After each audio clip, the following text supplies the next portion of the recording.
السلام علیکم۔ آج ہم آپ کو ایک اور اسلامی واقعہ سنائیں گے جس کو سن کر آپ کا ایمان تازہ ہوگا اور آپ کے ایمان میں مضبوطی آئے گی۔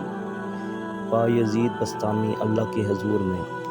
بایزید بسطامی بڑے اولیاء اللہ میں سے تھے۔ ان کا انتقال ہوا تو کسی نے خواب میں ان کو دیکھ کر پوچھا کہ حضرت اللہ نے آپ کے ساتھ کیا معاملہ فرمایا؟ تو جواب دیا کہ جب پیشی ہوئی تو اللہ نے پوچھا کہ بایزید میرے لیے کیا لائے ہو؟ میں نے کچھ دیر سوچنے کے بعد کہا اے اللہ، کوئی عبادت اس لائق نہیں کہ تیری جناب میں پیش کر سکوں، سب میں عیب و قصور ہے، البتہ تیرے لیے توحید لایا ہوں، کیونکہ میرا عقیدہ تو مضبوط تھا کہ تو ہی سب کچھ کرنے والا ہے، نفع کا مالک تو، نقصان کا مالک تو، مشکل کشا تو، حاجت روا تو، اس لیے میری جانب سے آپ کے لیے توحید خالص کا تحفہ پیش ہے۔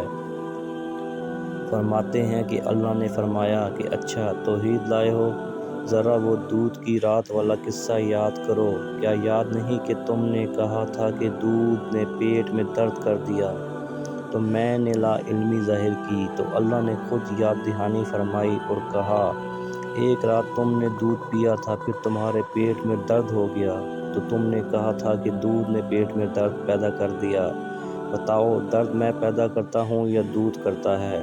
کیا یہی تمہاری توحید ہے جس کو تم میرے دربار میں پیش کرنا چاہتے ہو؟ اس میں تو شرک کی آمیزش ہے۔